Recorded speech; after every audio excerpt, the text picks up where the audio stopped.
We're back here in Private Conversations with Eduardo Sicangco. Toto, talk about work in cinema, in opera, in theater, in Broadway, off-Broadway, career in a competitive world like New York.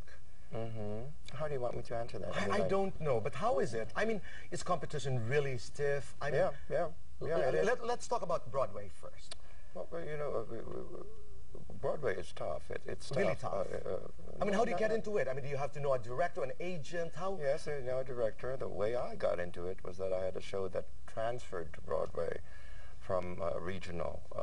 That was Gentlemen for Blondes. But Broadway's great. Broadway's great because it's a business. In other words, let me, by way of example, and stop me if I ramble, everyone, you're working with top-tier people, including the stagehands, including the costume shops in New York, the set shops. And there's a very simple reason that they do their best.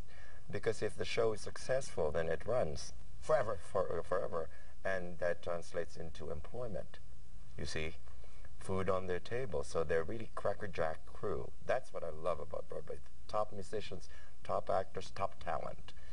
Regional theater is institutionalized, and so it's really not, you know, so your job as a designer is kind of have to be, in a way, a cheerleader. Get them excited because they go, oh, let's just get through the season.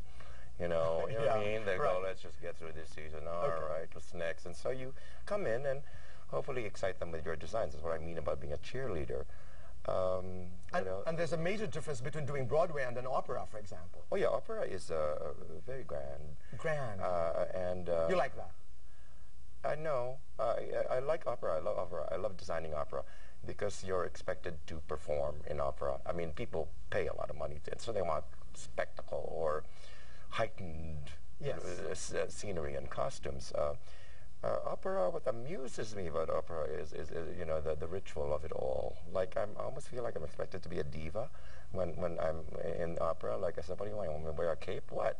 No, I agree. You're supposed to be a diva. I mean, not everybody gets into opera. Like you call maestro. I mean, you call people maestro or the diva, and all that. And it's all very... There's a certain elegance. Yeah, it's an old world elegance, right? Yeah, so you know, and then off-Broadway is similar to Broadway, same goals. Then you can have the circus, which is like, you know, dressing elephants, and I have, believe me, I actually fit 5. I have. I fit 5 elephants. Wow. So how is that? That's one thing that says, never in my life did I dream that I would be standing here fitting elephants. Okay, but you have to go through that. Oh? But you have to go through that sometimes. Oh, I'm not complaining. I'm not complaining. It's just like... You know what I'm saying? To be able to dress up divas, I mean, sometimes... Divas and elephants. Now, there's a correlation. I'm bad. I should know. That's the range. That's bad. That's the range we're talking about. Yeah, okay, but have you ever said no to a material? Yes, when I can't do anything with it. In other words, can you be more specific? Like, well, I mean, your reputation as a designer is my reputation. I mean, I don't want to speak for all designers, but my reputation is very important to me. So, and also, whenever I decide to do something, I go all the way with it, including this show. And so, I don't believe in doing anything half-baked. I don't. I really don't. I mean that. And that's so, why you are who you are. Well, who I am. Okay. But when I read a script, and I have to find something in that script that triggers my imagination and my heart, because good work has good heart. Right. You know, and on occasion, very rarely, I said, I can't really do anything with this. I said, I said, you don't want me. You know, I'm sorry, I can't do this. You know, that takes a lot of integrity. No, but it takes a lot of integrity to be able to do that. Well, no, I would be doing the production a disservice and myself a disservice by, you know, unless I really needed the money, and you don't have any wood, you have vinyl. No, but that's being also clear with where you are and who you are. I mean, if it's just a money trip, why not? But yeah, if it's a money trip, I mean, I'm not saying like I'm wallowing in money. I'm not. The point being, I tried to do it all. I think you have something. Is the money good in design? No, not in the theater. The money is good in film. Let's talk about that. Film. Cotton Club, Forbidden City. Kingdom. Forbidden Kingdom. This is Jet Li and Jackie Chan. Yeah. Right. How is it? It was really interesting. Interesting interaction, experiences. Well, I was in China for 3.5 months, mainland China, in a place called Hengdian, and that they call that China Wood. And it was an amazing experience because, I can't really talk about Jackie Chan and Jet Li because we were pre-production. We were designing the scenery. And we crossed paths. I mean, and then they arrived like a week early, and then I was done. So like I hightailed it to Manila. But the experience in China itself was really, really interesting, given the language barrier and all of that. And so I was part of the Hollywood gang, you see. And but I was kind of a them because like I location, and so they said, oh, but you're Chinese. So I was kind of the liaison on the bridge because I could understand the culture. Whereas my friends, I said, no, don't raise your voice. Saving face is very important here. Very important. Yeah, you have to understand that kind of stuff. And working with Chinese craftsmen.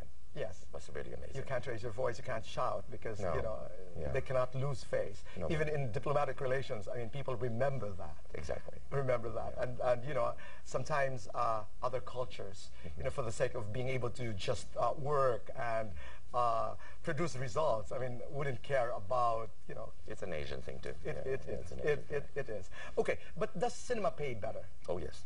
It does. Oh yes. Okay, so so you compensate. So you do. But theater pays the least. But you see, is it more difficult? Which? I mean, cinema. No. Pardon me. It's not. Here's the difference is when you do design, stage design, you are, as designer, in control of the stage picture. You see, there's the proscenium, you control. This is the in difference is in theater and in opera and all that. In film, proscenium, you see that, it's in the box. Yeah, and so that's your job, and that's the fun in doing. And the fun in doing is like all of that. In film, you are really at the mercy of the DP, the director of photography. That's right. He decides where to point the camera. So it's a whole other. So you're not really in control. You're more or less like making sure that wherever he points that camera, it looks good. Right. So it's or twice. It looks right. Yeah, it's twice as much work. You know. Yeah. How much collaboration do you do with lighting directors, even in theater? You're supposed to be really closely related to each other. I mean, the sets and the lights. Well, your set has to be lit. Correct. And lit well. And so you also have to provide space for lighting instruments in your design, because if you don't, it's like shooting yourself in the foot, right? So yeah, it's a big collaboration is usually between the director and the three designers, sets, lighting, and costumes. Right. But the lighting designer usually comes in last because he has to wait till the set and the model is built and the costumes have been designed. You know, I know this is, again, a simplistic question, but what is the difference, or if there are any, among costume designer, set designer, scenic designer, production designer? What are the... In what way? I mean, you know, in terms of function. In terms of what do they do? Can they be one? Can they be? Are they separate? I mean, like, for example, the set designer, the scenic designer. Is there a practical difference between the two? The set designer and the costume designer? No, the scenic designer, scenic and the set, same. One and the same. Okay, and the costume designer is different, but you can do both. Well, I do both. I'm a set and costume designer. So what is a production? Production designer is a term used for film.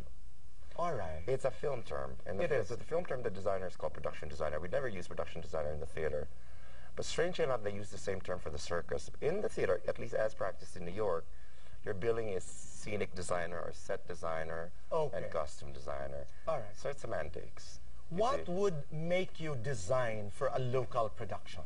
The answer when we come back. You're part of this private conversation I'm having with Eduardo Sicangco. Stay with us. We will be right back.